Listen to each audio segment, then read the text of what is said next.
Right, we're doing a D&D episode, and by pure happenstance, I'm wearing my D&D shirt. This was not planned. This just Just happened. by coincidence. This But sounds sarcastic, but I'm being genuine. I just had this on my. I mean, okay, so mini story time of about 30 minutes ago.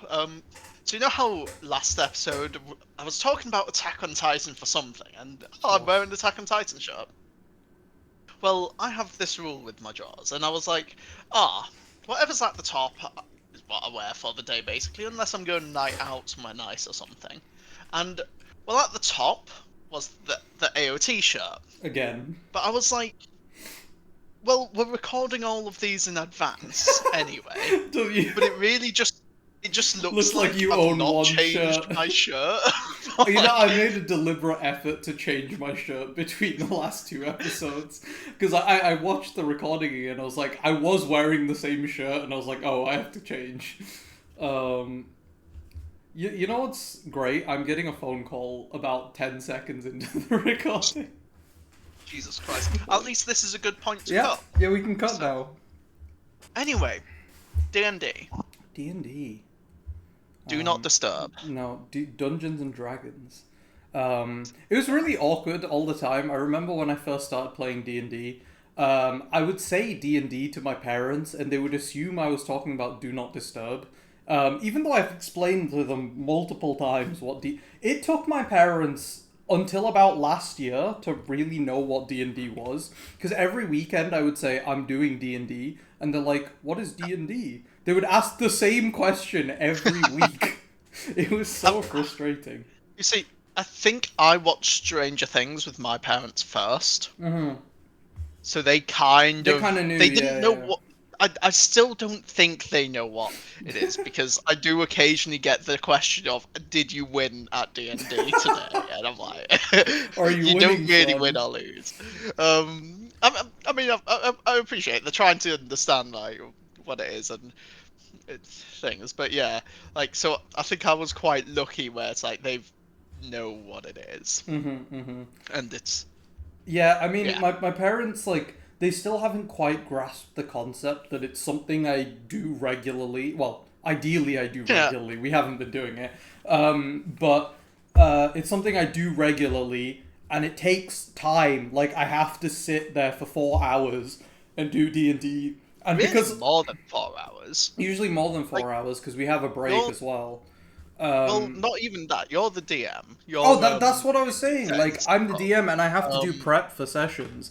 And every time I'm sat there prepping D&D stuff, my parents are just like, "What are you doing? Why aren't you working? Why aren't you studying?" Like, I'm like, "I got to do this D&D thing." It's like, "Yeah, but isn't that with your friends?" And I'm like, "It is with my friends, but I have to prep for it." And they're like, um, "Oh, do they prep as well?" And I'm like, every time we have the same yeah, conversations.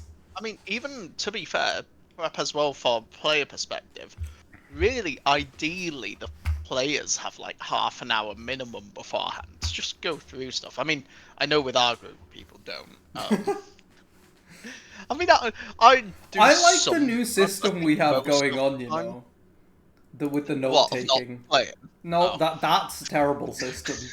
But so No, for some context, before in our D&D campaign, we would literally just play the 4 hours and then we take our week break and then I prep the session usually the day before because I was quite busy during the week and the weekend we play on either a Saturday or a Sunday. So I'd either prep on a Friday afternoon, evening, or Saturday morning, afternoon ish. we'll just Um, cut in an ad here, just so people have an idea of the campaign. It's been going on since October 2024. mm-hmm. No, 24, 25, 24. 24. 24. Yeah, 24.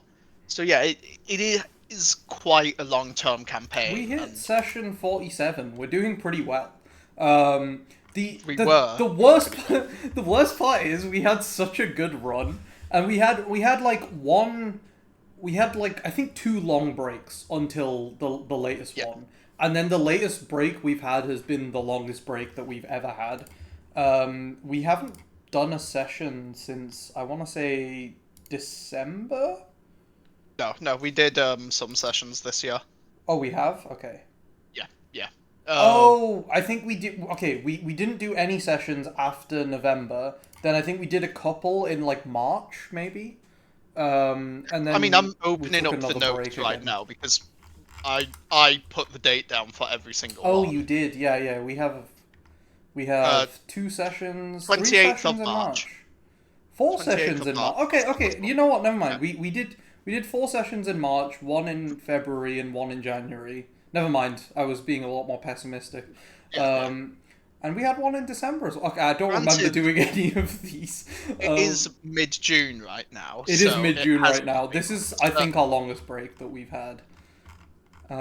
But yeah, anyway, back to what you were saying, like prep. Yeah, Everything. so I would prep like a few days before the sessions and things. But like, what were we talking about? I don't know why I was talking about prep. I've lost my train of Your thought. parents coming in Oh, and yeah, yeah, yeah. They'd always be like, so I thought you said D&D was tomorrow or something, and they'd always get like confused about what I was doing for prep.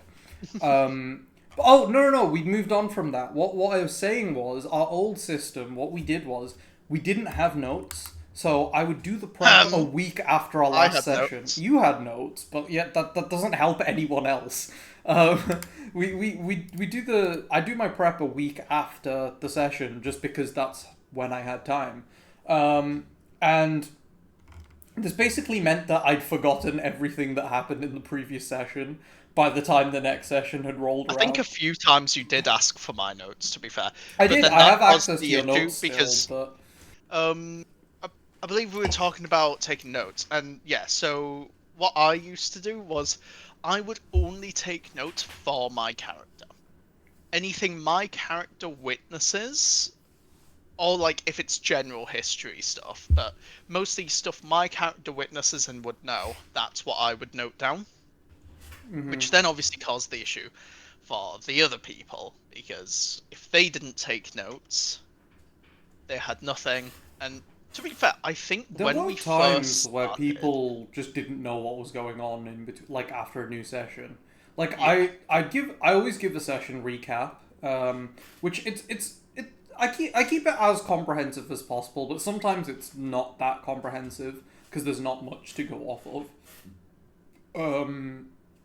And like I said, I always forget what's happened after a week of just not doing anything. Sometimes we have a week break as well, and then there's a 2 week gap, and there's just nothing.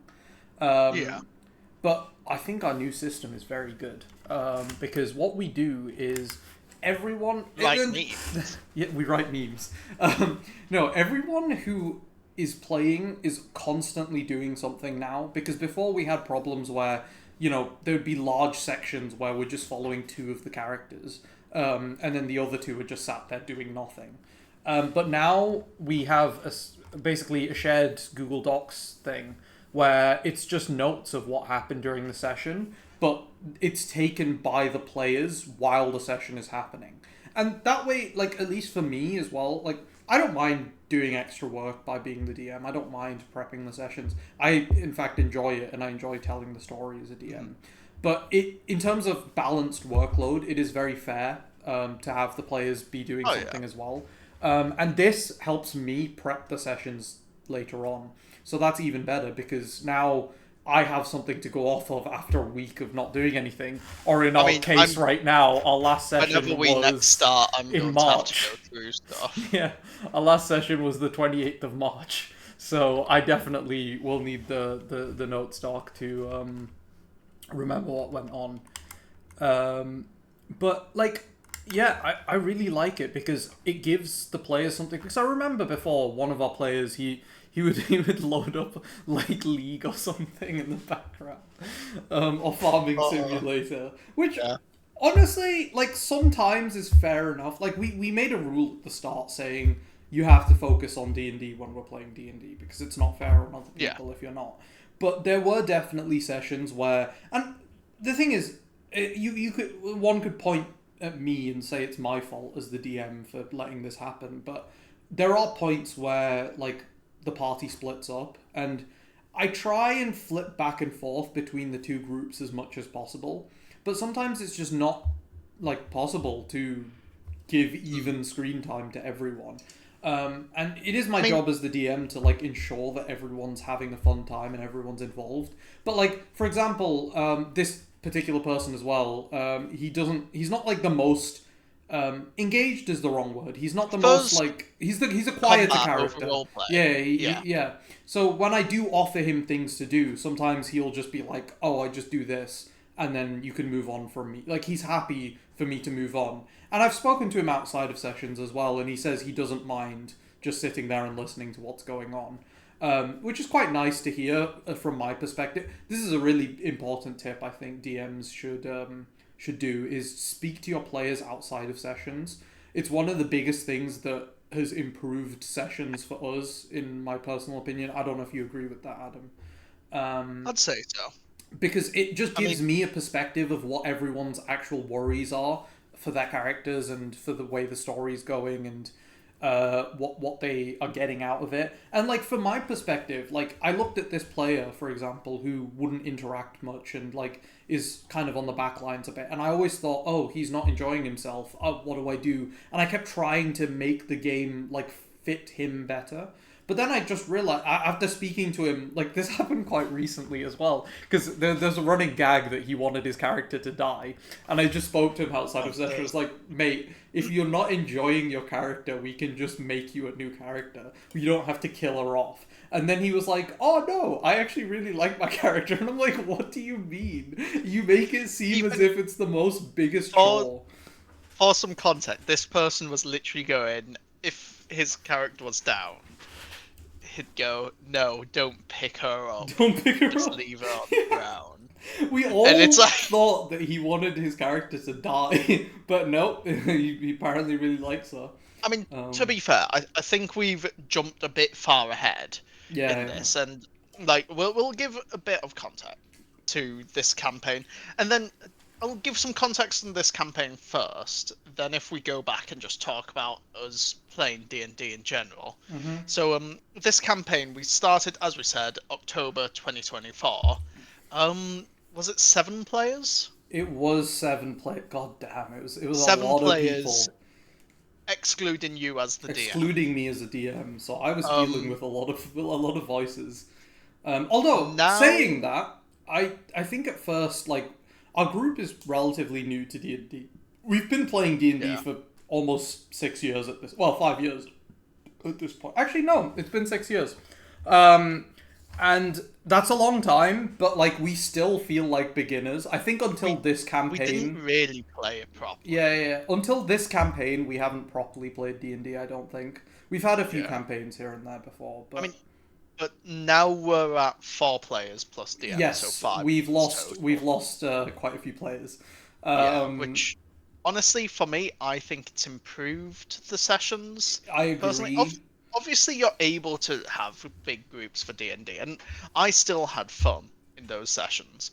But one issue is, it's just that your character gets less of that screen time, essentially. Yeah, as a DM, like I want to make everyone feel included, but the issue when you have such a big group is there's so many conflicting voices, and B, there's like very little for someone to do in one session. If we have a session that's 4 hours long, and if we're splitting that evenly between everyone, that's just not enough time for everyone to. That's like just over 15 minutes for you, and then everything else is like, done. Actually, my math is terrible there. That's Yeah. not correct. Half an hour, just over half an hour for you.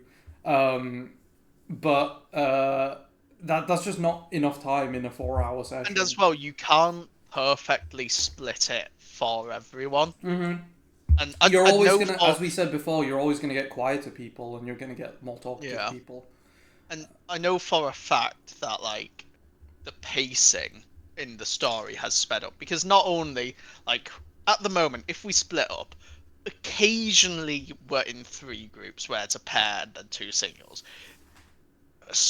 I'd say usually if the group splits, it's 2 and 2, which is much faster.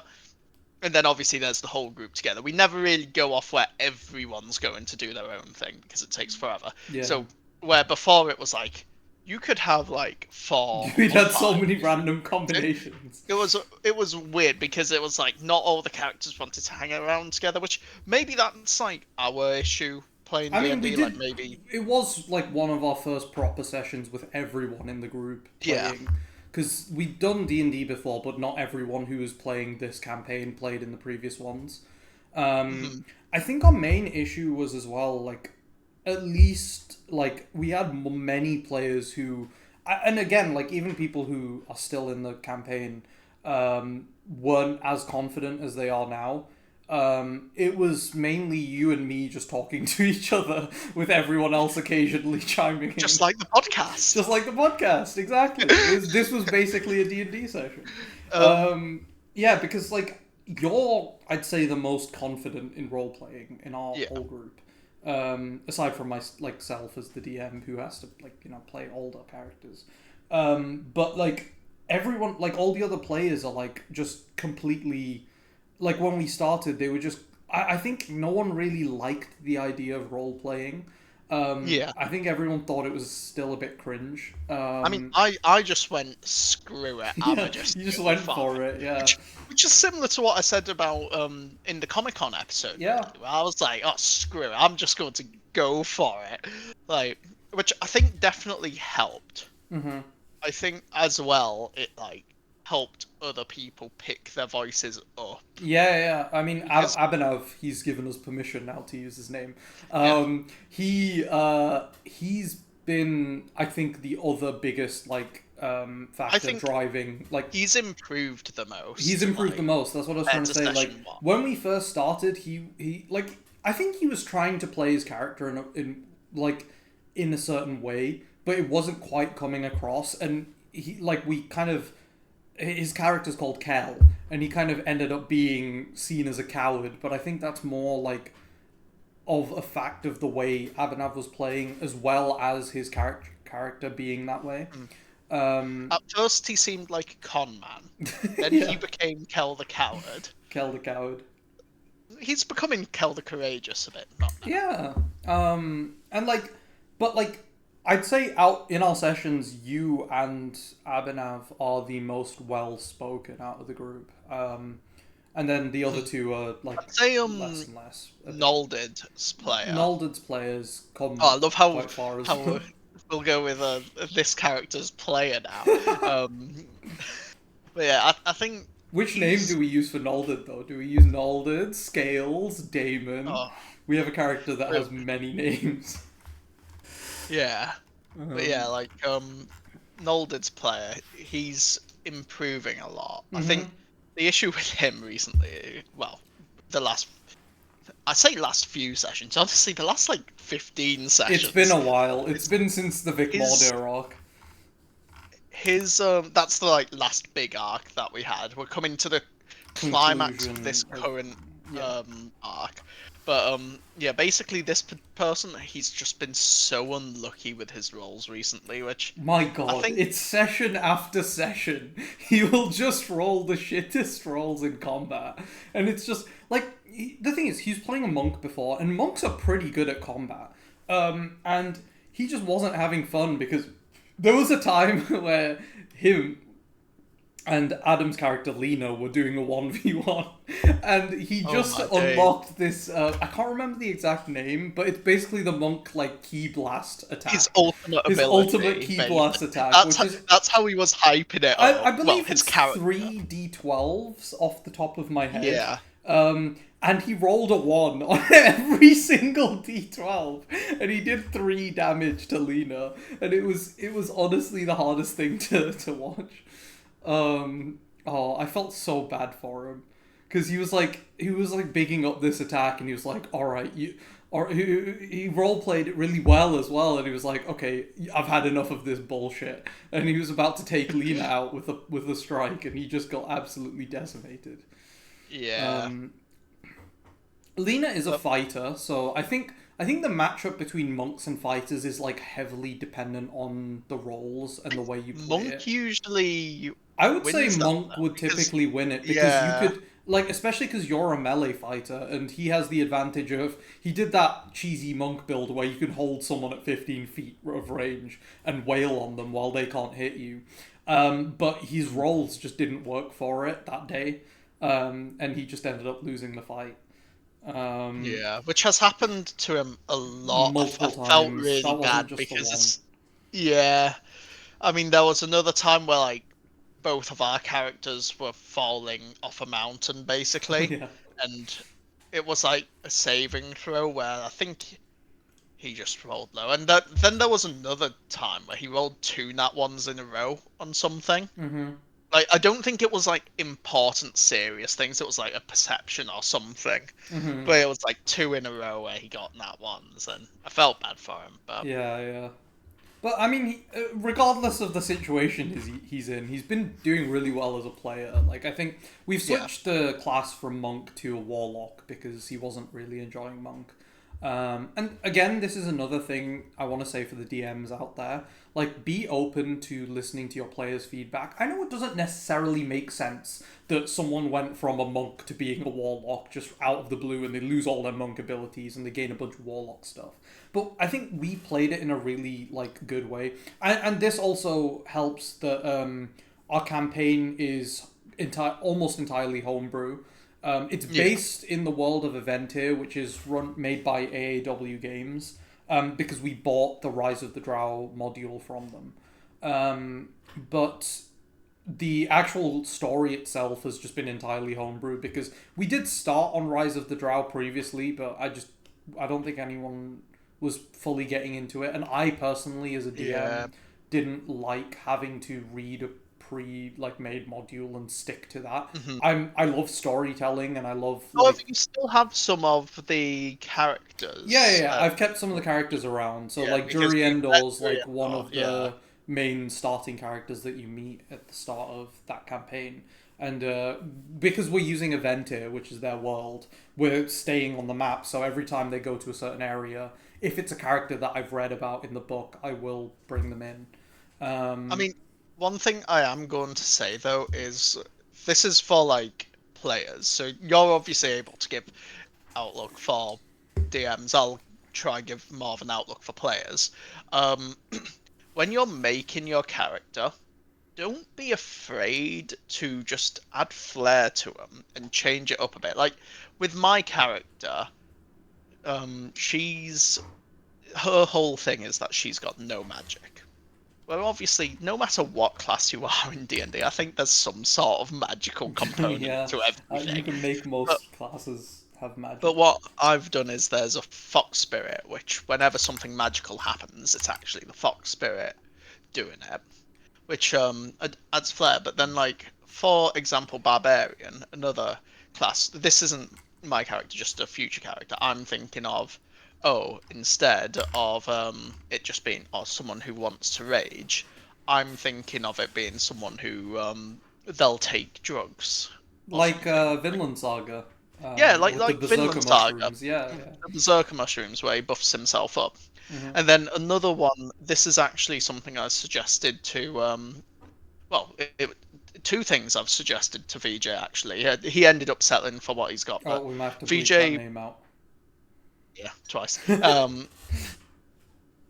But this person who's playing, going from monk to warlock, he was like, oh well, it doesn't make sense. How do I do it? And I was like, well, because he was also thinking of going wizard or sorcerer. I said, well, what if instead of incantations being verbal, your character uses sign language through martial arts, shoot out these spells, and yeah, it adds flair, it adds more interest to your character instead of them being the standard thing. And obviously, you discuss this with your DM because your DM might That's what go, I want to "Oh, say. Like, main thing is, like, I don't know about other DMs, but me personally, I'd say I'm very open to hearing. Criticism is the wrong word. What's the word I'm looking for? Like, suggestions from my players, mhm, and especially if it's something to do with your character. I'm very open to hear because at the end of the day, we're playing D&D so everyone can have fun. If someone wants their character to do a certain thing or go down a certain path, it is, I feel like my job as the DM to make it happen for them. And part of that is you guys communicating with me, because if you never tell me like, hey, I don't like this about what you're doing here with my character, or I don't like the way you're doing this, or I would like it if we could do this, if I don't hear that, I'm just going to keep doing what I'm currently doing, Yeah. and you might not be having fun. And I think that is kind of what was happening with Nolded's player, where there was kind of a miscommunication, especially after the class change happened. There was a bit of a miscommunication about what we both wanted for the character. Because I was trying to kind of keep it down the same path it was going before, but with a different class. Whereas he kind of wanted a very different, like, tonal shift, I think. Yeah. And yeah, there was a bit of a miscommunication, but again, we cleared that up, and now things are a lot smoother with the character. Um, and yeah, it's I think it's just really important, and this is something that, from a DM's perspective, I think is easier to do when you're homebrewing. But for each of my characters, I have an individual story arc that happens for each of them. Like we mentioned the Vic Mordir arc before, that was Lena's big story arc Yeah. for Adam's character. But like each character will have, and that was a long arc, like at least 15 sessions, if not more. Um, Not too and sure. yeah, it was around there. Um, I think it brought us from session 16 to session 30 something. But like basically, my point is like it's important to focus on individual characters at certain points in the story, because I think it really adds to the world. It makes the world feel more lived in. Hmm. Because I think for me personally, I think the Vic Mordir arc was my favorite arc we've done so far. Yeah. Because I think it really brought out a lot in the characters. Because not only did it, and this is another point to make regarding that, like it brought out a lot of your character, but it also brought out a lot of party building with the other Hmm. characters. Like they kind of we had a whole thing like Vic Mordir was kind of like this Viking-esque nation. In again, this isn't really based off of the AAW version of Vic Mordir. Maybe it is. I don't know. Um, No, we designed Vic we Mordir kind of together. designed it a bit, yeah, Yeah. ourselves. I think we loosely based it off of Vic Mordir from AAW. But Possibly, but you asked me what did I want, yeah, yeah, basically, and I was just like, yeah. And then, but yeah, Vikings. yeah, Vikings are cool. But yeah, we have this Vikings. Viking thing, and they're all in different tribes. And Lena, Adam's character, is basically the last of her tribe. And so we had That's everyone else in the party kind of join this tribe, and reform the Fox tribe, basically. mhm.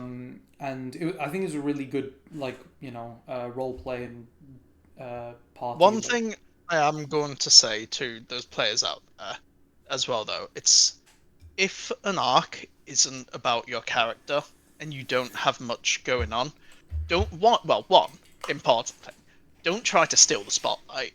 Obviously, mhm, this thing's built for someone else's character, but also you can have your character come up with their own adventures still. mhm. Like in this current arc where I mean this one it's not really anyone's character in It's no, particular really. It's just a it's general kind one. of But like general story stuff. Yeah.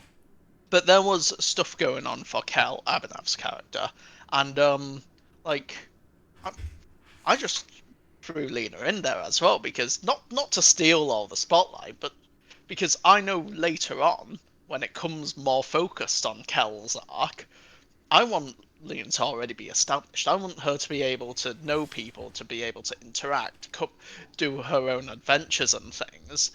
And I mean, she's having this thing going on with one of the NPCs from Kel's backstory as well at the moment.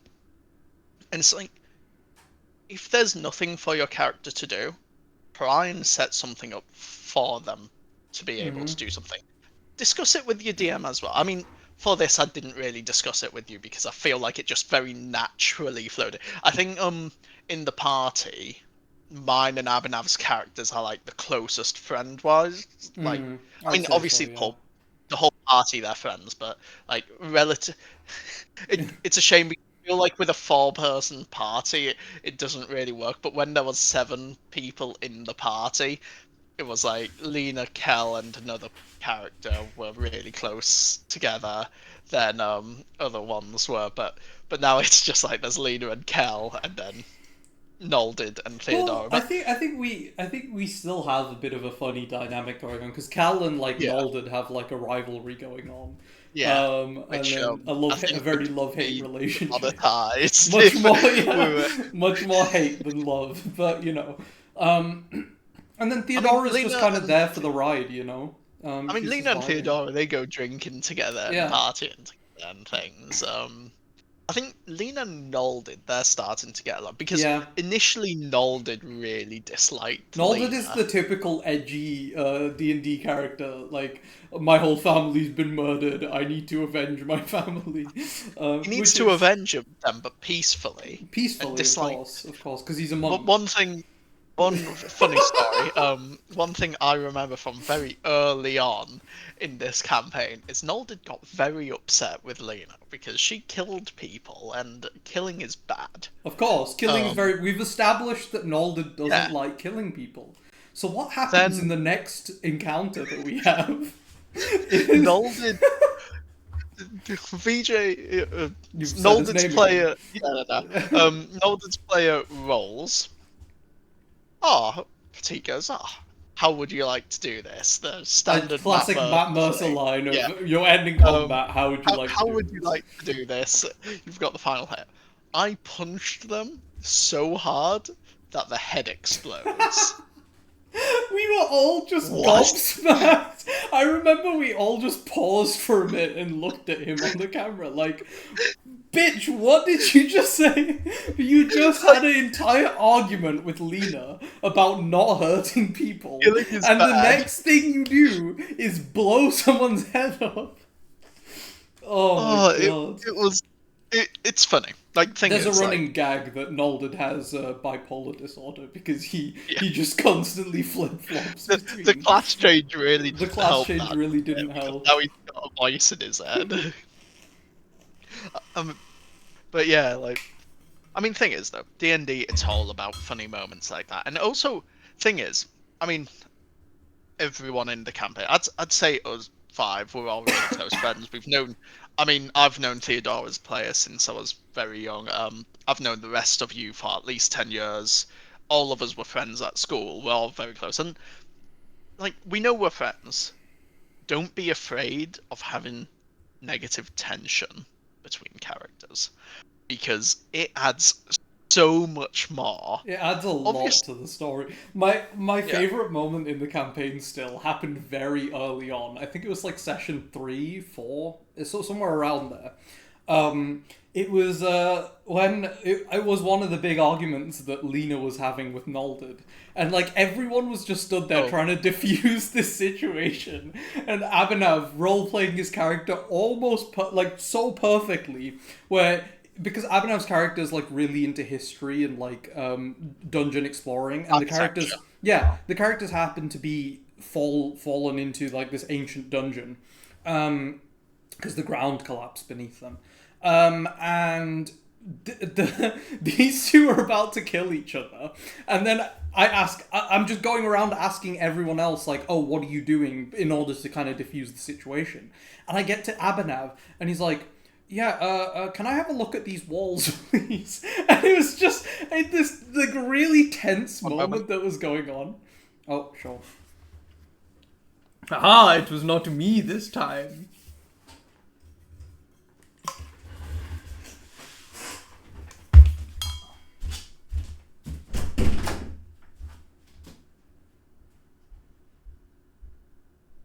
Okay, I'm back. Just so you know, we shall need to pause in. You're gone. I'm here. Okay. We'll need to pause in about 25 minutes just because I need to take Splat into the airport. That's all good. How long is that going Cool. to take, roughly? Like 10 minutes. Okay, cool. Where were we? Yeah. It was just this really tense moment between everyone. I think it was the first argument we properly had in game as well. Character argument. Character argument, yeah. So like, and everyone was trying their best to roleplay this argument. And then we just have Kel in the background, like, looking at a wall, trying to figure out what's going on with the architecture. And it was just really funny. It was, like, one of the top moments of the campaign. Yeah. And, like, thing is, it's like, I think the tension dynamics do just add so much. And, like, thing is, one thing I will make sure is, make sure you know what that person's happy with. Like, don't just attack the person, basically, like, because of it, because end of the day, it's fun, like, drama-wise. I think drama's the right word, to have, like, these arguments and things, and maybe even threats and things. But don't, like, just don't be like, oh yeah, I attack this person in their sleep, unless it's predetermined, like pre-discussed before. One thing I tend not to let happen as a DM, I know I mentioned earlier that Lena and Nolded had a duel, but one thing I tend not to let happen is actual physical attacks against other players. Yeah. Especially when it's unprompted. I think the duel obviously kind of made sense in that moment. And it was mutual as well. Like, you both were willing to do it. But what is not ideal, like, there was another point that happened a bit more recently where Kel attacked Nolded, and this was during Nolded's whole arc of rolling nat ones for everything. So he was the player was reasonably already pissed off, and Kel just attacks him to try and put a point across, because the whole idea was, you're not weak and pathetic, because that's how Nolded was feeling. And he attacked him to try and, like, pull out his innate strength. But I think there was a bit of a miscommunication between the players, and he didn't understand his intention. And it just kind of led to a bit of a, falling out. It wasn't, like, a proper, like, falling out or anything, but it wasn't, like, the ideal happy ending for that scenario. Yeah. So it's always good to communicate outside of sessions as well, even between players, and just be like, hey, maybe I want to try do something like this between our characters. Do you think it would be good? Because you are kind of planning it and, breaking the fourth wall a bit there. But it's not quite the same as metagaming, where metagaming's kind of like you're using knowledge outside of the campaign to give yourself an innate advantage. Because with this situation, it's more that we're talking about, like, role-playing and, like, building a good story, which I think is definitely something that does need to be planned between the players and the DM. It's not something that just... You can't just naturally have a campaign that starts and then just everything, all the interactions work perfectly, everything happens, the story just works out. Like, it doesn't work like that. You need a good line of communication. With both Nolded's player and Kel's player, I've discussed, like, potential ideas for story and things with Lena, Kel, and Nolded, because, like, I think it's interesting. I mean, with Nolded as well, I think we've got a character in our backstory who's, I think it's Lena knows this character, and then this character's mother used to work with Nolded. Some random tenuous, like, connection there. Yeah, and it's like, eventually, hopefully one day, like, oh, Lena will mention this person's name, and Nolded will be like, oh, hang on. And, like, obviously we've discussed it beforehand, but it adds interest and things. And honestly, I think it's something for players to keep in mind is, just because don't expect the DM to do all the story writing, because one, it's not fair on the DM, and two, you're not going to get what you want out of it with this. Like, I think that second point is the main thing, because, like, personally as a DM, like, I again imagine this is the case for most other DMs, is I'm doing it because I love storytelling, and I really want to take your characters to, like, a nice place, and do it in not an easy way. Like, I like giving you guys challenge to go through, and overcoming that challenge, and make it feel satisfying for you guys. So I don't mind doing all the storytelling, but the second point I think is really important, where it is a two-way thing. Like, I want to tell a story, but I want you guys to enjoy the story, and for that to happen, I kind of need to know what your expectations are.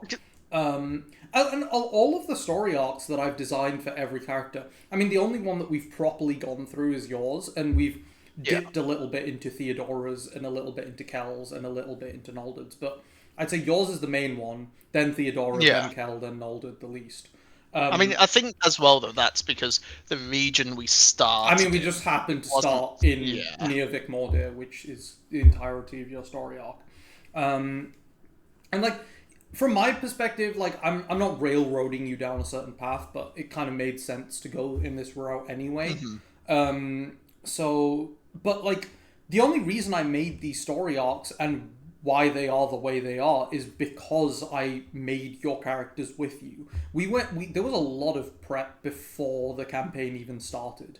Yeah. And I don't know if you guys liked it or disliked it, but before we started, gave everyone a massive template.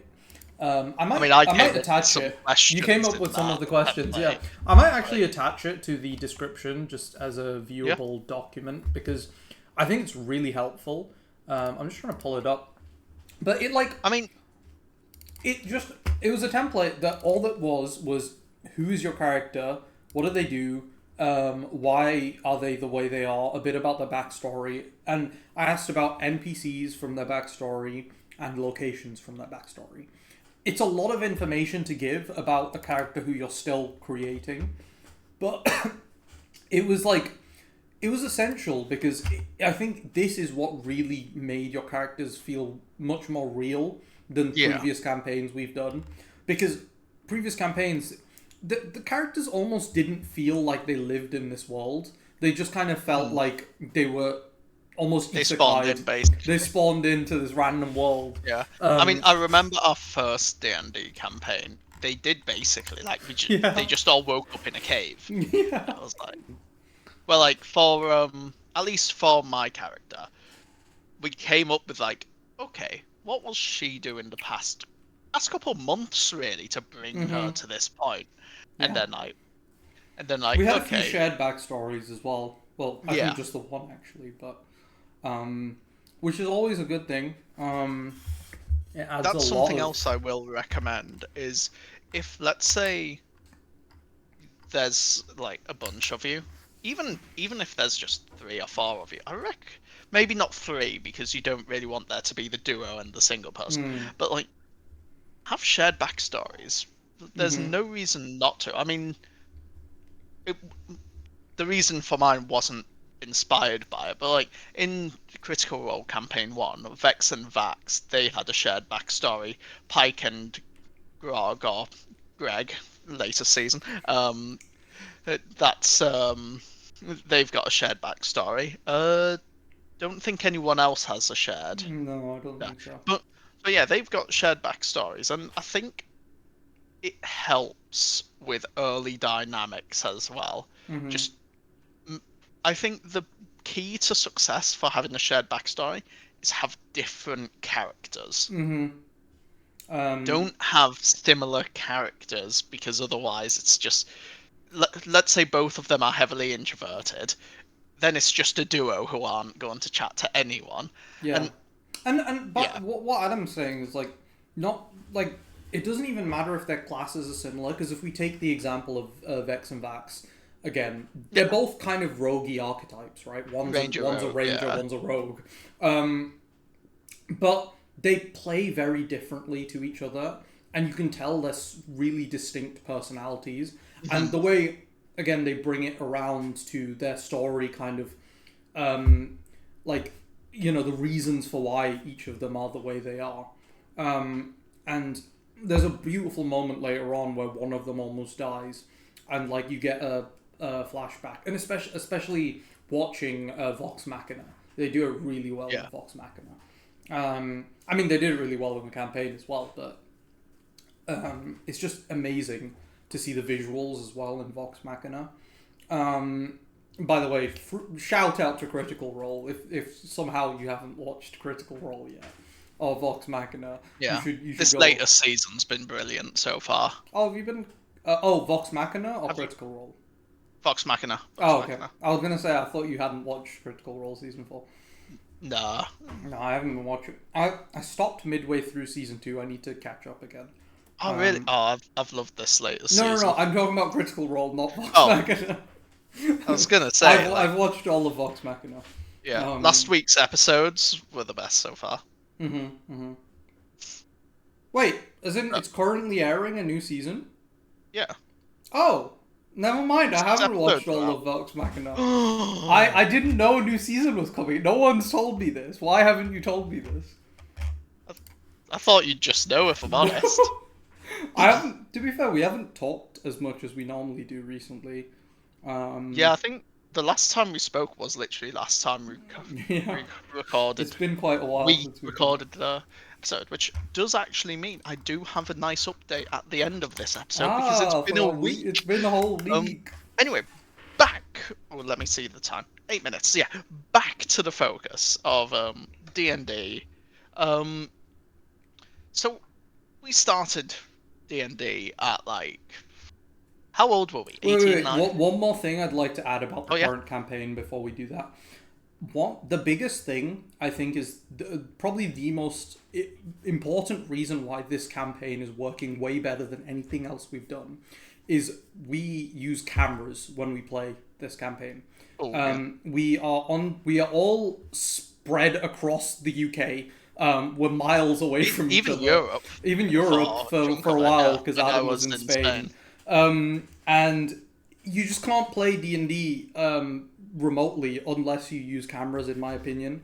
We seeing each other's faces and being able to react off of that has been so like important for building these character moments and like seeing people's expressions and seeing the way they're like feeling rather than just hearing their voice. Because before we've done online campaigns, we've done two, and both of them we were just on Discord with voice only, and it just didn't. It wasn't the same. Like Yeah. you could not get that emotion across the same way you One can. thing that I am going to add, in fact, later we'll probably do a whole distinction because we've done some in person, mostly online now. But one thing I will add for if you're playing online is when you're in person, it's very easy for, let's say, someone's next to my character puts an arm around them, and I can physically do that to show, oh, this is how my character greets. However, if you're online, you can't do that really because even if let's say Abinav's to my left on my camera and I do that, I I might be at the very edge of someone's screen. I might be next to someone else on Mm-hmm. another person's screen. So it's, you can't do it, but nothing stops you from vocalizing it. Mm-hmm. Or lean offers a hand out to Kel to shake it, and then while she's shaking it, she does a tight grip and whatever.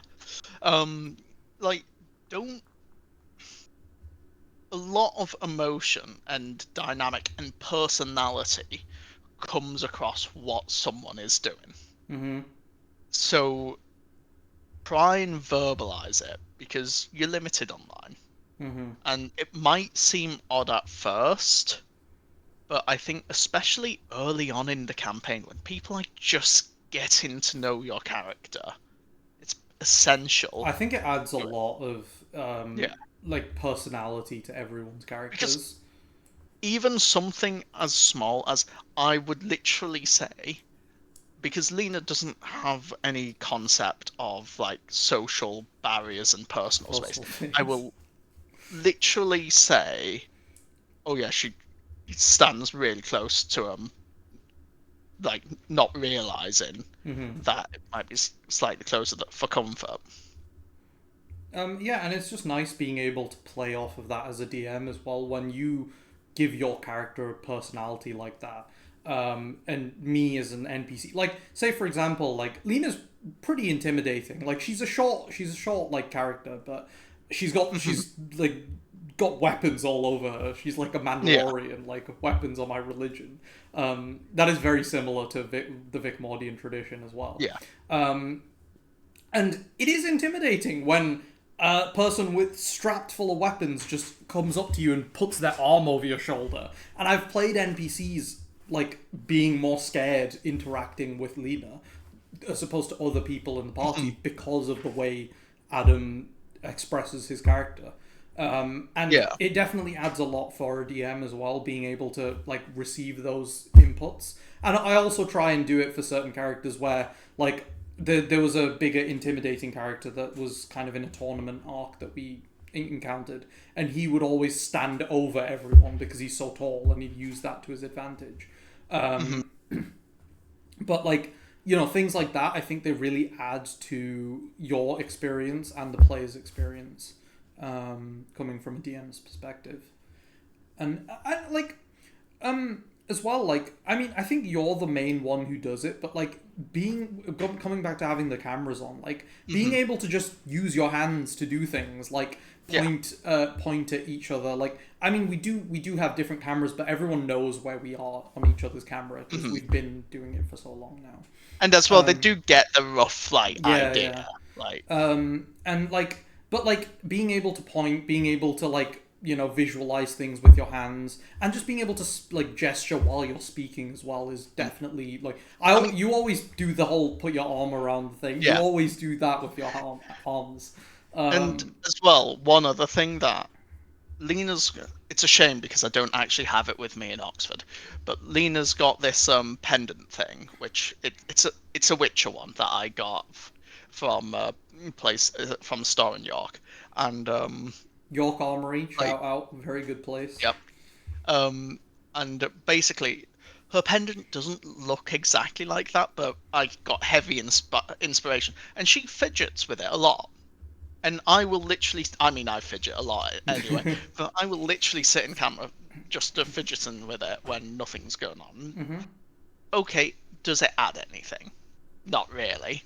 Is it just me fidgeting sometimes? Most definitely. It does. I think it helps you get in character as well. If you have these little mannerisms that you do while you're playing Lena.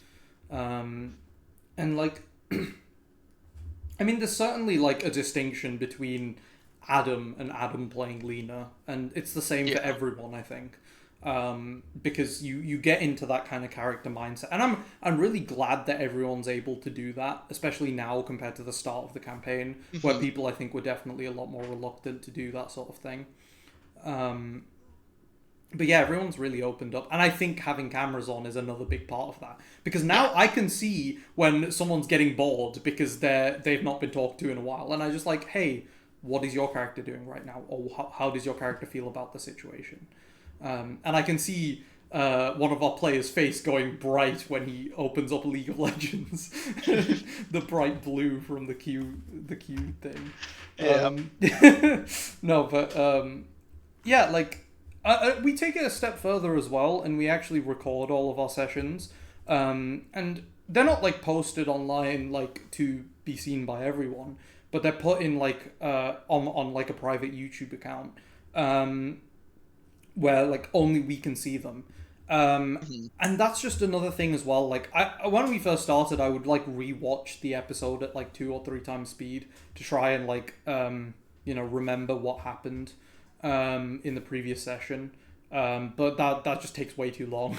So I stopped doing that, but it's definitely something I'll watch back in maybe 10-20 years time, because it's just a collection of memories of me and my friends. One thing I really like is when we've gotten one. We were going to get another one, but we've had this long break, so probably maybe at the end of the year we'll get another one. But we're getting art of your characters. I know it's quite a common thing in D&D, and I know it's something that's probably more my interest than a lot of other people's, because I've gotten out of my OCs before anyway.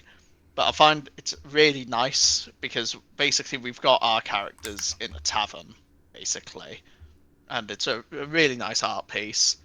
And yeah, it's just nice having things like that, basically. I really want to get that, like... I want to get a new one, and when we get the new one, I'm planning to get it like either turned into a display or like printed and framed in some... I mean, even the first one we've got, I mean, that's actually my laptop background right now. Like that one would be good printed. I do want to try and get a different one because it does have some characters who aren't actually part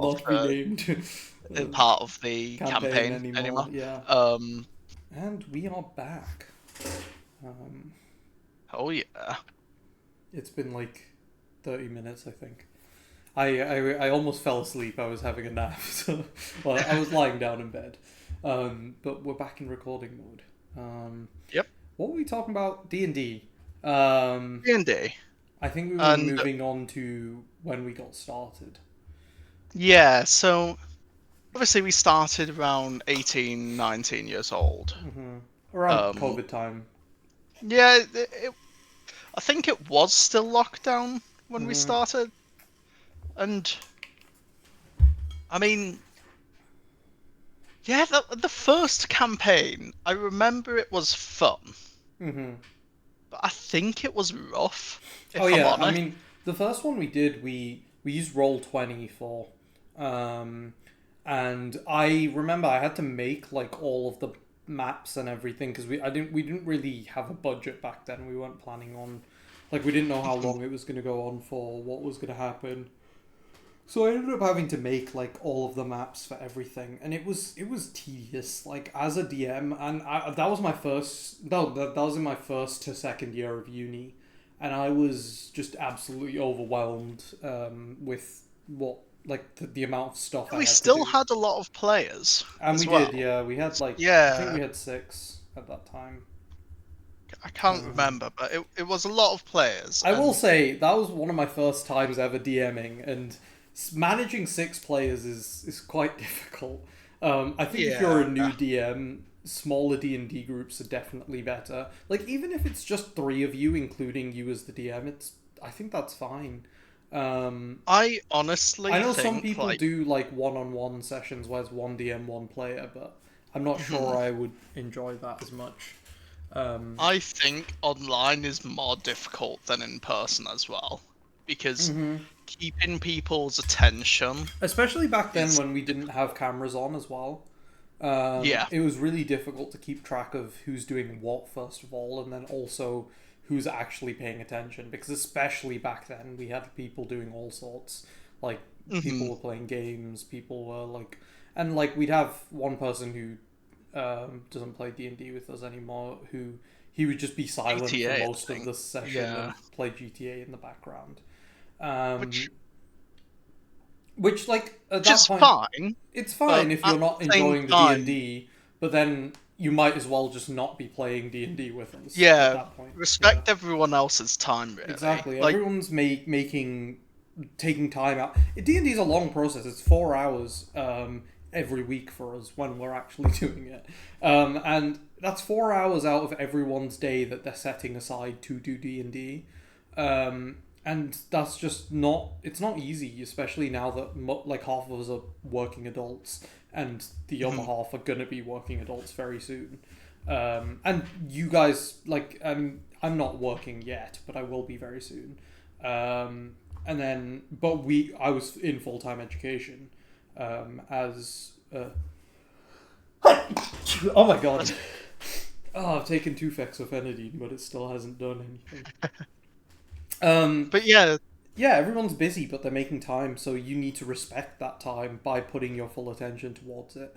Um, and like I think that's one of the biggest things I like about our D&D as well is the fact that we don't do D&D when we're free. We are not free on a Saturday for 4 hours because we have D&D. We yeah, said at the start of D&D, this is a weekly thing. This isn't a we do it when we all have time. This is we are making this time D&D time. I mean, it's relatively flexible because obviously you have flights sometimes on weekends. mhm. So and like And Adam gets a exam schedule the season day as well. before, and we have exam season and people go on Like, holidays and okay, things. but basically, to put it simply, we book time for D&D as if you would book any time for activities. However, at the same time, we do respect that real life does come first, and I Yeah, think that's something really important with D&D because, like, you need to obviously D&D, yeah, I think treat there's it a as balance because like this it's the common trope of D&D where you get like the first few weeks everyone's doing it and then it just falls apart. I mean, for us, we were lucky enough to be able to keep it so consistent for so long. And I will say, like, we've had long breaks, but I feel like all of the breaks pretty much are justified.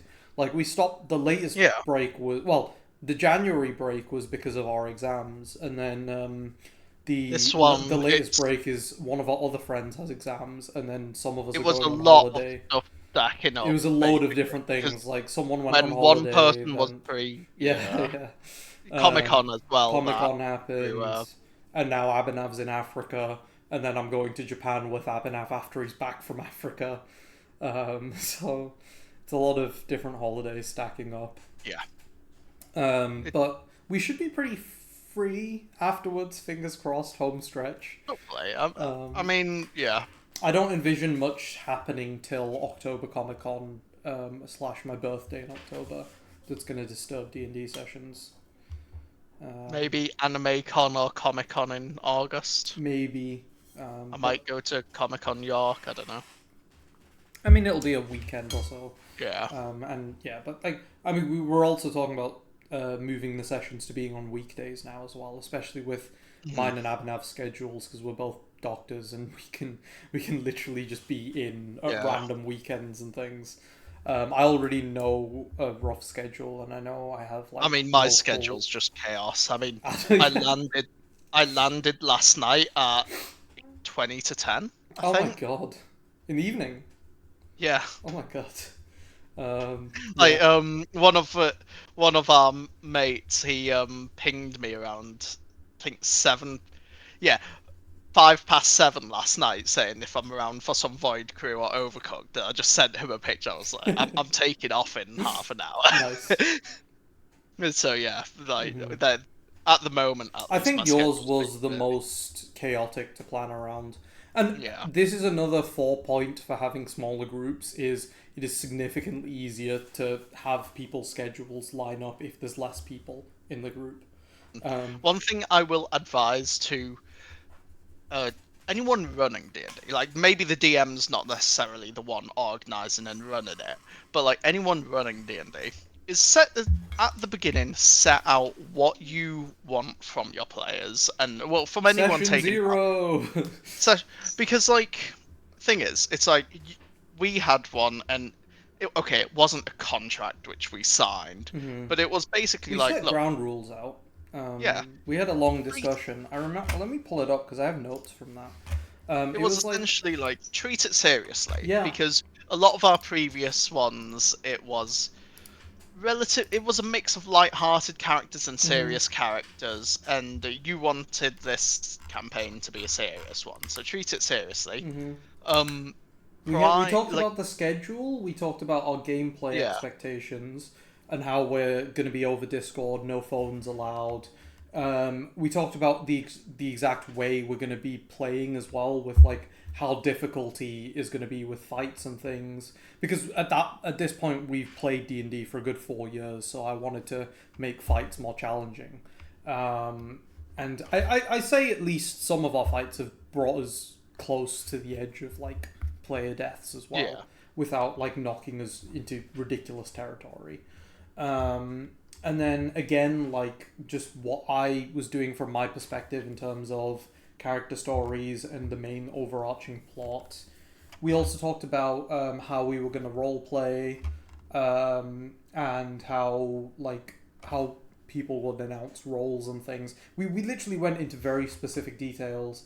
Talked about how death would be treated within not with the players, the characters, not the players themselves.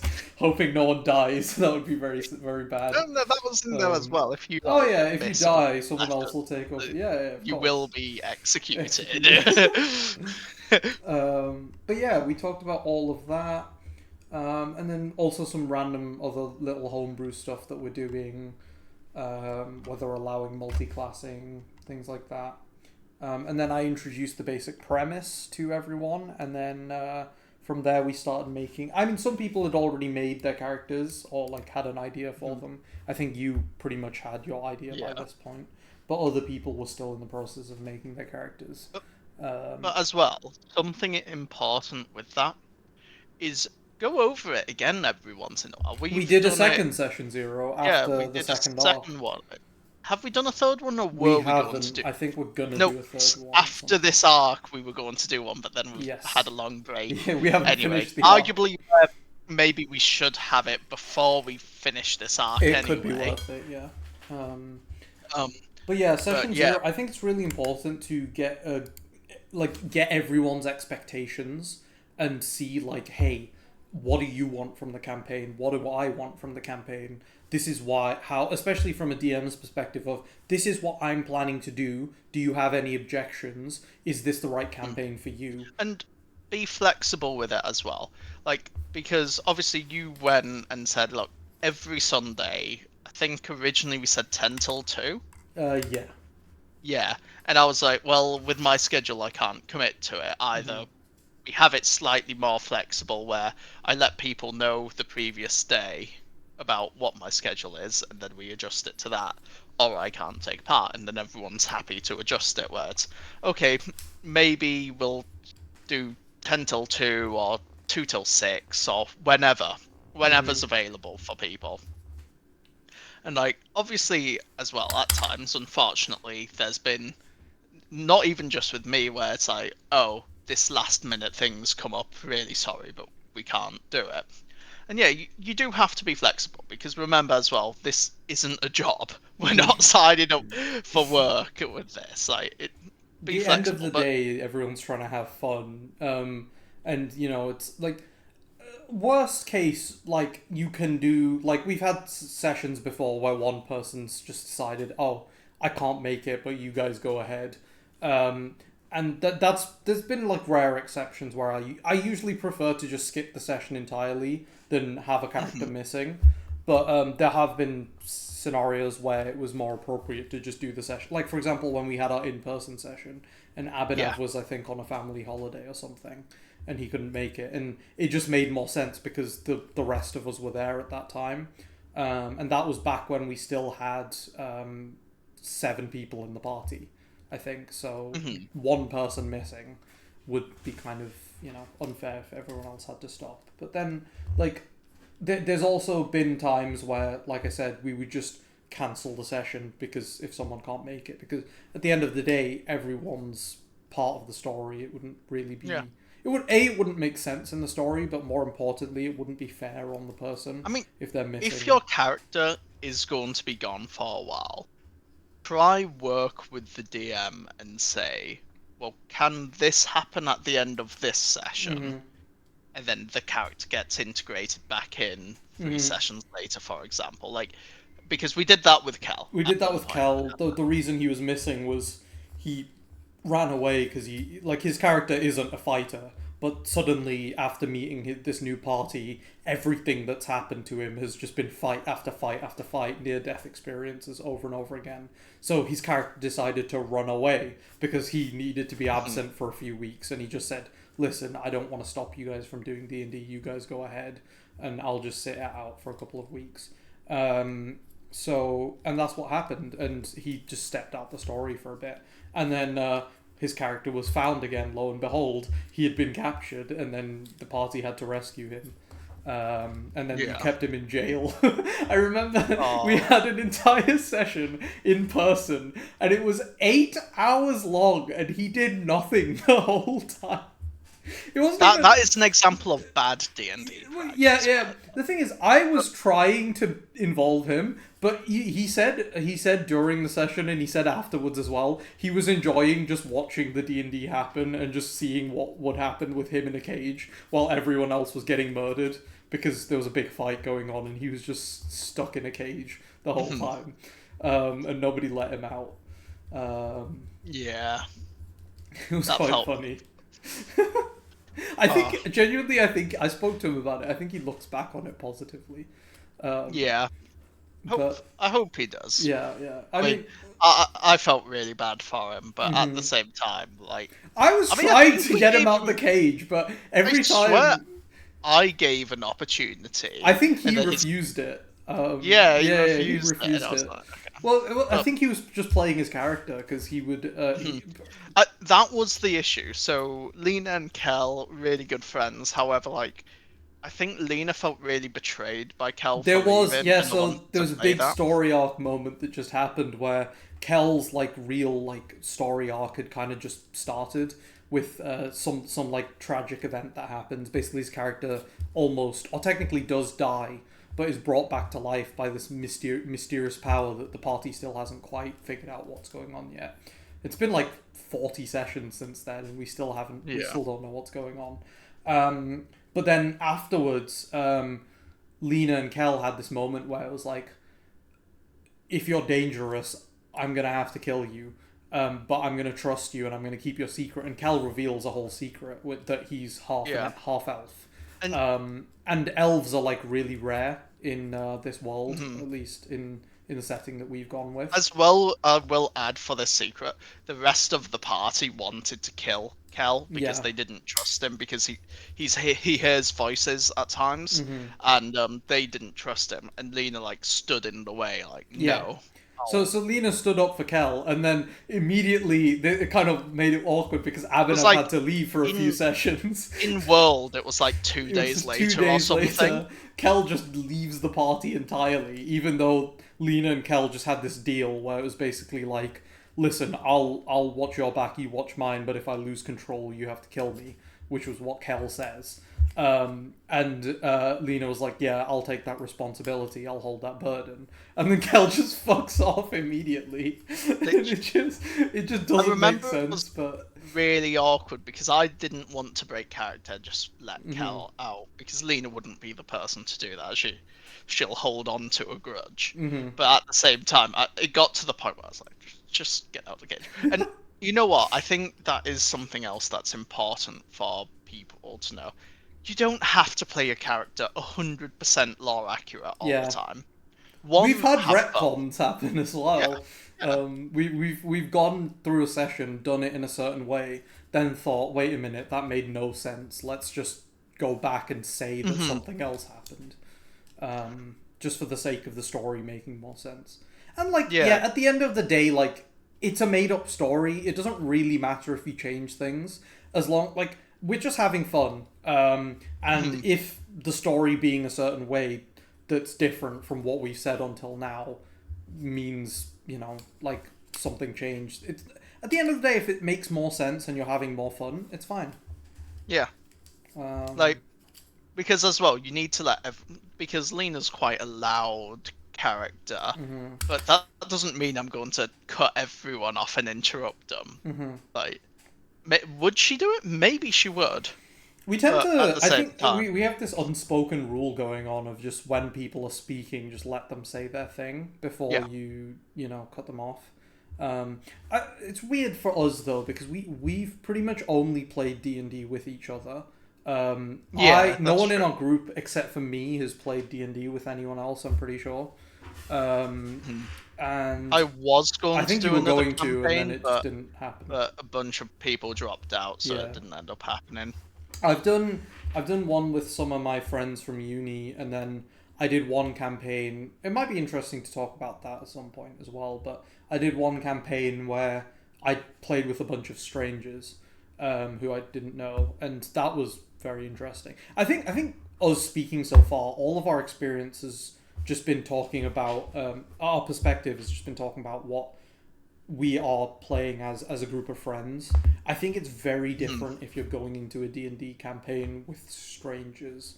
Um, I Yeah. I personally don't. I didn't enjoy it that much. We only did like 5 sessions before it stopped. I think they kept going after I dropped out a little bit longer, but they've stopped as well. Or at least I'm assuming they have because the group chat just doesn't have any messages in it anymore.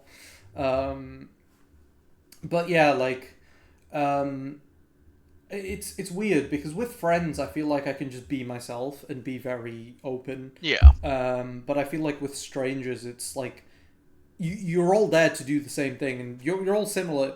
Obviously all have similar interests. You're playing D&D together, and I feel like people who play D&D tend to be on the nerdier side of things, just by Mhm. definition. Um, but it's still a bit strange to like get into the comfort zone of being able to role play because I noticed I was role Yeah. playing my character when I was playing with the strangers, but a lot of them were just kind of speaking as they normally would, which people in our group still do. But I mean, I think everyone does at times. Yeah, yeah. Anyway, like Yeah. because I mean, end of the day, we're not actors. Yeah. We're not Critical we're Role. not these people. We're not Critical Role. We're not professional D&D players by any regard. And it's like, you're there to have fun, but also the fun, do try to take it seriously, I think. I mean, obviously it depends what kind of... I think as well, campaign and one-shots are very different. Oh yeah. Like, I'm personally not very keen on one-shots. I think we overdid them a lot. We started D&D on one-shots. We did quite a few one-shots before we did our first campaign. And then when we did our first campaign, that fizzled out pretty quick. I think we only got to 7 or 8 sessions. I think it was 6. It was 6, maybe, yeah. I think we planned a session 7. We planned session 7 and then it never happened. Yeah, you're right. And, I mean, that campaign, honestly, it has a lot of charm to it. There were some moments from there which I will remember forever. But I like to think of that campaign as like, it's like when you get a new video game, baby's first, and you're D&D. playing it for the first time, and it's fun. It's really fun. But then if you ever went back to that, like, you wouldn't. You'd those be like, early what the hell levels, is this? you're like, this is aged poorly. Yeah. Because, I mean, yeah, there are tons of golden moments in it, and don't get me wrong, with one shots as well, there were good moments in those too. But for me, at least, I'm very much into the role play and story, and especially the character development parts of D&D. That's not to say you can't have role play and story in a one shot, because we've had. I think I don't know if this statement still stands, but you said to me before that your favorite D&D session ever was the D&D one shot we did, where we did the Attack on Titan one. Yes, that I agree. That was one of my favorites to DM as well. We had some of the funniest moments ever in D&D. It was fueled by beer. We had a lot of alcohol that day. But yeah, like, no, honestly, I'd still say that's like one of my favorites. Looking at it from a single session perspective. Yeah. But as you said, we just overdid them, and I think coming up with this like character for all these one shots, and I say that when like my characters are quite similar, very copy paste. I mean, to be fair, I think especially the last few one shots I did go. You've been trying, yeah, but like I just find them very like, I don't see the. It's not that I don't see the point. No, I agree where you're coming from. It's like you're spending a bunch of time making this character, and you don't have enough time to think of a cool story, and you don't have enough time to flesh out any of their story, and you're playing this character that you're going to play once and then never again. It is definitely harder than I just remembered we did a Star Wars one, and Abhinav's character, he didn't tell anyone during the whole session, and then right at the end, by the way, we do our one shots for 8 hours usually, because they're just like a whole day thing. In person. We always do one shots in person. And they're like a whole day, 8 hour thing. And like, we'll have like a lunch break. Yeah. But right at the end, if everyone finds out that Abhinav's character, I think it's in the final boss fight or something. I think my character, because I was a clone, if I remember correctly, and I said, "Oh, go grab that lever," and Abhinav just went, "Well, I'm too short. I'm too short to reach it." And he's like, "What do you mean? I thought you were human or Twilight or whatever." Yeah, and he was like, "Yeah, I'm 8. I'm 8 years old." What? Everyone. In fact, it might have been younger. It might have been 6. I don't think it was 6. I think it was around 8. But it was so funny because everyone just lost their shit. Because everyone was like, "Wait a minute!" Because basically the plot setting was the party was kind of stealing spice from the Pikes. And if you know about Star Wars, you know how the Kessel Run and thing works. They're basically just doing the Kessel Run. And then they stole a bunch of spice. And then for some reason, this 8-year-old kid was there, but nobody knew that he was 8. So right at the end, everyone just does a double take and looks at Abin because he just never introduced his character properly. I clocked this right at the start because I, as the DM, knew he was 8, and I was surprised no one was mentioning it, and he didn't mention it, and I was like, oh, Abhinav never said anything, so I just let it keep going for comedic effect. And it honestly was perfect timing right at the end when everyone found out. I mean, okay, we've got like half an hour, so maybe should we go over maybe some going off that? Let's go over some character building for a bit. I think D&D, we knew it was going to be multi episodes. Yeah, we can't cover D&D in one episode. Yeah, like, but yeah, going off that, one thing I will say is have detail for your character. Like, come up with actually what they look like. Don't just think, oh yeah, character. Mm-hmm. And like, obviously have inspiration off other characters you like if you want. But like, please have details for your characters. Have a picture, if possible, even if it's like, oh yeah, they look like this, but their hair's actually cut shorter, or something like that if you want. Or just actually describe them properly. Because, end of the day, we're all imagining this D&D campaign in our heads. And you probably have a different picture of Lena in your head than what I do. And then what 100%. Abhinav does, and different picture of Kel, of Nolded. I mean, we have character art of our characters, but...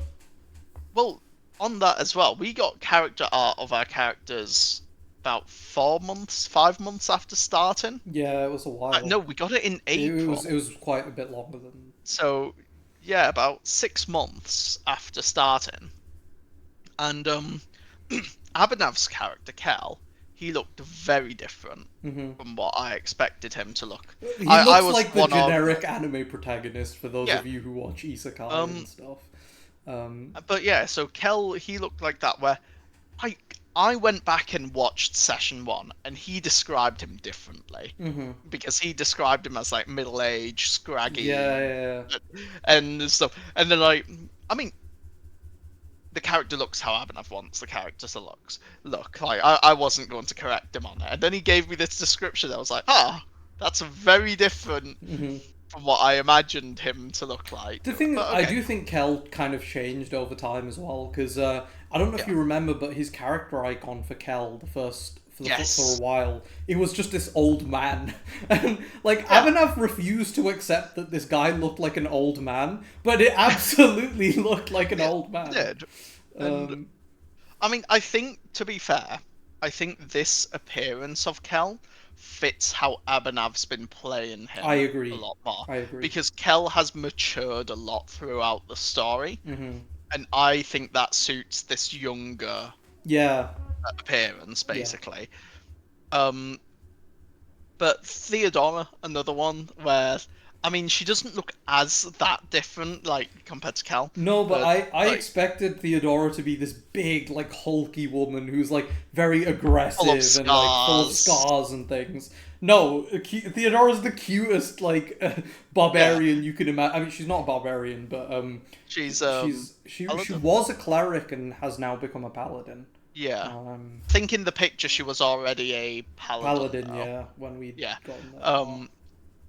But yeah, so she was another one where it's like, she looked different, and people want their character to look certain ways. And honestly, people aren't going to get a drawing reference of their character, especially for the start of a campaign, because you don't want to get paid for it. A lot into a campaign that you don't know if it's going to continue. I find it really helpful to like now have that drawing to the actual character, because I'd actually know what I'm thinking. Yeah, I mean, like, obviously characters like Dragonborns and things, they look a lot more generic, but even Nolded's outfit, like, that looks a lot more, like, I did not think that was his outfit. That is how his player originally described him. However, I just forgot, because we were so many sessions in. I think one of the things you told me as a DM was for me to describe people's characters as Yes. their appearance because it would help you with referencing them. I don't think I still do that. It's difficult for me as well because I try and do it, but I've got so Well, many you don't things I want have to every do, single and character yeah, I don't to. want to have to like sit and describe every single detail every single time. Um, and I think for me, it's very important for my mental picture of characters because I think it's PTSD from Abhinav, mate. Ever since then, with like, 8-year-old how old are they? But it's like you'll sometimes just like give a description. I'm like, what colour's the hair, or something like that, and like, oh, do they have scars and things like that? Which for me, it's important. Other people, it might not be. Mm-hmm. I think that's just one of the ways that I go as a player. I Yeah. mean, especially when I was making my own notes, I'd have literally character profiles for all the I NPCs think we one of the made. cool things you did was in your notes, you wrote it from the perspective of Lena writing a Yes. diary. I really like that because that also like adds to your character, like Mhm. characterization and you yourself like getting into character. Yeah. It was a little annoying at times me reading it because it would just like because I would read your notes as a reminder for what happened in the previous session, Mhm. but it would just be stuff that Lena's seen or Lena cared about noting down, and I would just there'd just be Yeah. gaps where I'd be And like I I needed to know think what another one happened. was like Lena, like if let's say Lena and Nolded were fighting a giant, and maybe Nolded got the final hit, Lena would just scribble that out. And she'd be like, oh yeah, I I single-handedly defeated destroyed the this beast. giant myself. But Yeah. yeah, I did really enjoy doing that. But then when we like changed how the notes were, I was like, I'm not writing up the notes twice. No, But that's absolutely fair. And like I mean, it's up to you like obviously with at that point if like you want to you know have your own like Lena's journal. mhm. Which I think because at first you weren't doing it as a sort of like notes thing for me to look at. You were just Yeah. doing it as like, oh, this is fun and also helps me remember what happened. Mhm. I mean, Um, I enjoy writing yeah. anyway, so it was Um, quite a. yeah, and it was a fun little exercise. And I think stemming on from that, the actual like campaign notes that we have now are just like the peak realized form of basically that. Because now we have Mhm. like a full on list of like this is what's happening every session, and it helps me a lot. But I think it helps everyone else because everyone just reads this a little bit before the session, and Mhm. they just know remember. It's a quick jog of what because I give a recap before a session, but it's not going to cover everything that this does because this has every detail. Because Yeah. each session is basically at least an A4 on a Google Docs at size 11 font, so it's a reasonable amount of information. Um, and also, you've got this like handy little remember tab at the bottom for the party to remember things they need to do. Um, Mhm. so yeah, it's useful. You should definitely consider. And even if you're doing your sessions in person, like you can just have someone with a laptop on the side scribing, Yeah. and it doesn't have to be the same person. You can just like have the same shared Google Docs and just have everyone I do think their own. you know what? I think that is actually an advantage of doing Of D and doing D online online. sessions. I mean, Is for I don't me, know. it's I really think that's easy because I have multiple monitors, but I know yeah. that you guys don't necessarily have that. Yeah, Um, I do need to click back and forth, but I think just being able to like whilst playing D&D, I don't know. I think I'd struggle more. I mean, I'm more of a typer than handwriter anyway, mhm. but I think I'd struggle a lot more to actually type up all the notes. Yeah, But yeah, I mean, one piece of advice I'd give for people making their characters is honestly don't go for someone similar to you. that's actually I really good. I agree. Your it's character Lena easier. is not the same as Adam. No Like shit by any regard. um but and it does I imagine feel a little awkward at first for you to play a Yeah. character like that, and myself as well. I play a lot of NPCs who are very different from me. Like one of our main NPCs we have is called Pris, and she's like a very prim and proper lady. Like her whole thing, she's called Pris for a reason. Um, Hmm. and she basically she's very posh, and I really struggled at first playing her, and I had to like I had to like practice outside of sessions. I remember I was driving back to London one day from all the way from Scotland, and that whole drive I literally was just doing character voices, and the next few days I just couldn't speak because I was doing so many character voices on that drive down. But like I was doing that because I wanted to like try and figure out what different characters were going to sound like and how to do their accents and things. Because I know not everyone does this, but I personally like putting accents on my characters and like really like depending on which character is speaking and their emotions, I try and put everything into the voice because I personally think it adds a lot. And again, I'm no Matt Mercer, but I do try my best in order to get across at least the base feeling of what a character is trying to express. I feel like I do a decent job of it. Yeah, I reckon so. But as well, the reason why I think like playing someone. Oh, your camera's My just camera's died. just died. Um, Anyway, one thing that I will say is, if your character is more different than you, it allows Wait, it's one much. sec. I I okay. don't think I can get it back. I'm gonna chuck the oven on. I think it's... Oh, we're back. I don't know why it did that. I mean, we can cut it or just keep it going because I don't mind. We'll Just cut, let me. because you We'll did. cut. Okay. Yeah. Oh. Okay. So one thing. Oh yeah. We're back. Okay, so one reason why I think like playing a character heavily different from you is it's easier to play a completely different person than someone who's like you but slightly different because then Yeah. you just play as yourself I and feel then like you have you to end remember up playing yeah, yourself, like... this little difference. However, if you play someone completely different to you, okay, some of your habits might slip in. However, like at the same time, I think it's easier. It's more awkward. It's more awkward at the beginning, especially. I mean, I don't know whether it was easier because I was with my mates, or weirder because it was with my mates, You're and trying to play this completely different everyone person. knows me, and I'm this complete different person. And like, obviously, you knew I was going to go all out. Another player knew that I was going to go all out, but then everyone else was like, oh, they're very different. However, I just set myself it as a challenge because otherwise I think as well I deliberately made her a louder character because I knew a lot of other people wouldn't be that loud. Yeah. Um, but yeah, I think honestly it's one of my favorite things, and I think honestly it's helped me be able to project myself in life a bit more. Like, I mean, I'd say before I was still relatively confident with it, but I was still a quieter person. But I think now I am more used to actually speaking up things. Yeah. But yeah, I mean, with your characters as well, one thing, it depends on the person. For me, one thing I do enjoy doing, if I've got free time, I just think of mini adventures throughout her backstory, really, and like, oh, what went on at this point in her life. Obviously, you need to have the main backstory before you start the campaign, but occasionally I'll be like, oh yeah, at this point in her life, this happened, by the way, particularly, and you'll be like, oh, okay.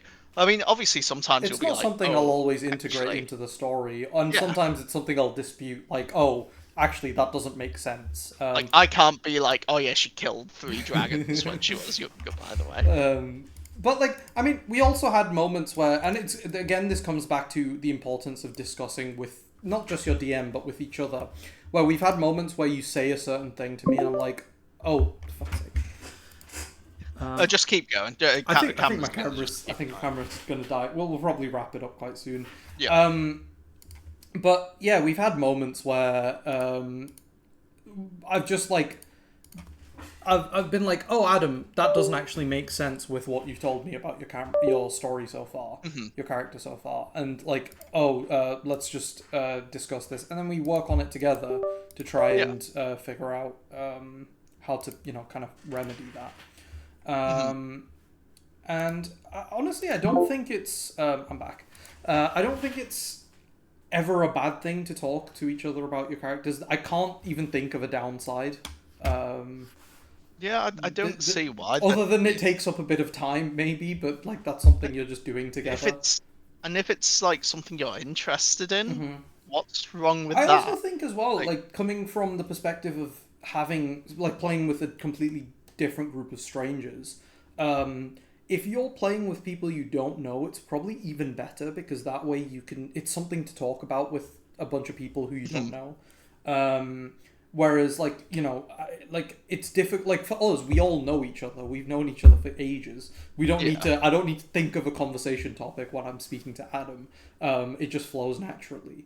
But like when I'm meeting new people, and I struggle to speak to new people sometimes, and it was really good when we were playing D&D that I had like a common topic to talk about because we were all kind of nerding out about our characters and the way they were dressed and what they would do.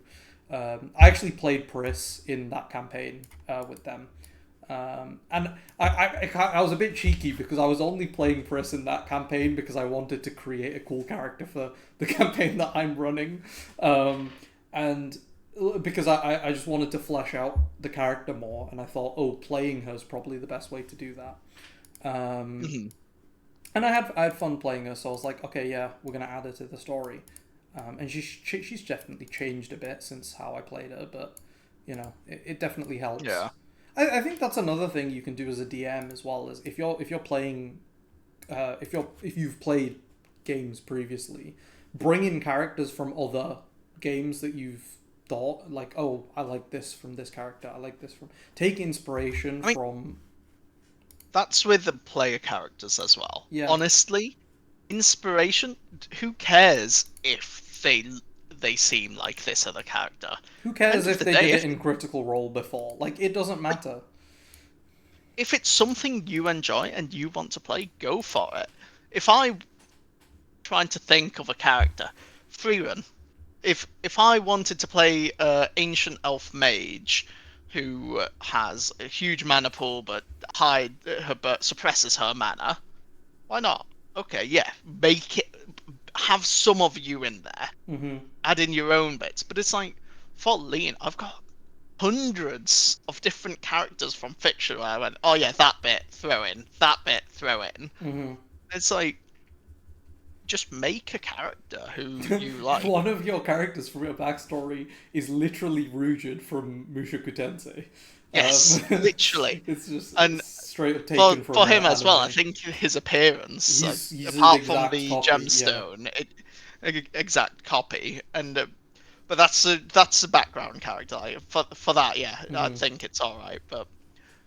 But yeah, like honestly, just go for it. Just make a character. In fact, I think honestly that we could do another whole Like, podcast just about talking making about characters, characters yeah. because I find it really fun to do hmm personally. Making characters, making short stories on these characters as well. But yeah, like, don't be afraid of someone seeing your character and thinking that's a copy of this, because Yeah. honestly, Lena, I thought she was really unique with her whole, oh, I've got no mana, I can't use magic stuff. hmm And then I watched Jujutsu Kaisen season 2 and saw this character called Toji, who un- unintentionally is the exact same. Oh, can't use cursed energy, hmm has increased strength and speed, and I was like, hmm Well, okay, I'm not original nothing, anymore.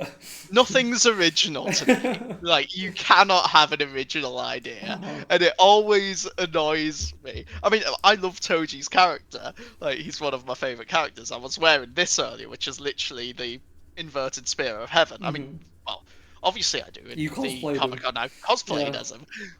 But yeah, it was literally, I was like, oh, come on.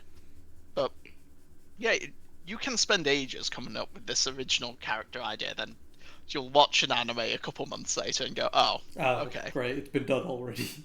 But it's not a problem because end of the day, you've got your stories to tell. You've got your And it's not way like of Lena portraying this is character. the same character as Toji. They just No, she's they have very different personalities, and yeah. backstories and upbringing and things like that. Like, it's just one aspect of her character is the same as Mhm. Toji's, and that does not mean you're copying from that character. And even if you do copy from a character that you like, it's fine. You can take inspiration. It's very good to take inspiration, in fact.